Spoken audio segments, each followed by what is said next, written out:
faire une vidéo beaucoup plus sérieuse par rapport à celle qu'on peut faire d'habitude, en essayant de vous expliquer comment vous pouvez vous mettre à la glisse par étapes.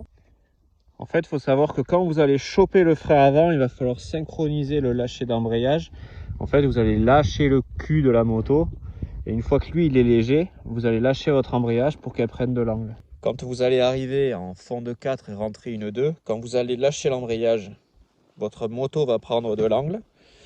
Et pour corriger cet angle-là, il faudra redébrayer gentiment. Donc dans la glisse, ce qui va gérer l'angle de votre glisse, ça va être la manière dont vous allez lâcher et dont vous allez maintenir votre embrayage. On va se lancer. Et puis je vais lâcher une glisse droite. Alors je vais me faire un petit S, je vais redresser ma moto, prendre mon virage. L'idée ça va être de taper une glisse, de redresser, de freiner et de prendre votre virage.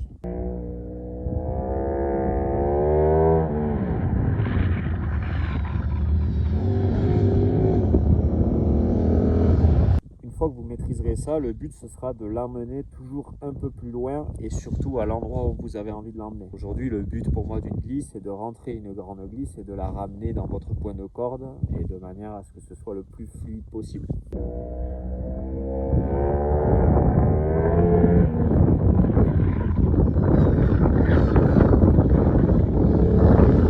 Moi, j'ai tendance à déconseiller les glisses en 1.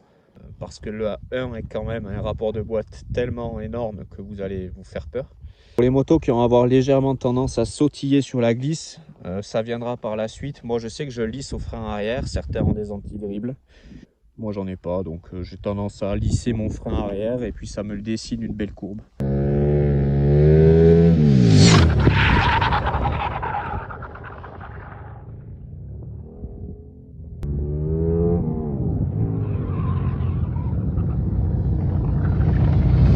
L'avantage sur la route, c'est que vous allez dessiner vous-même vos traces. Donc une fois que vous aurez une trace repère, il faut toujours se donner un trait. Et puis dès que vous avez votre trace repère, vous pouvez la travailler. Que ce soit dans la distance ou dans le dessin aussi. Vous voyez, là, c'est pas mal le dessin. C'est joli. Hein. Mon point de repère, c'est cette ligne ici. Il faut se donner un point de repère. Ici, je chope mes freins. J'ai rentré mes deux rapports avant. Je chope mes freins, je lâche mon embrayage. Et je la laisse glisser.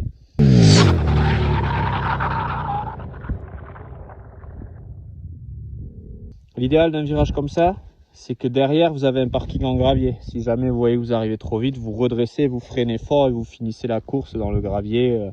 Voilà pour la petite glisse quoi. Il n'y a plus qu'à, faites attention à vous, n'oubliez pas, l'idéal c'est de prendre un virage avec une porte de sortie. C'est toujours mieux et puis essayez de faire ça à un endroit où il y a le moins de monde possible. Il faudra toujours fonctionner avec des points de repère. Moi, j'utilise beaucoup les niglots qui sont morts et écrasés tout plat. C'est relativement piquant comme repère. C'est sympa. Au revoir les bolos.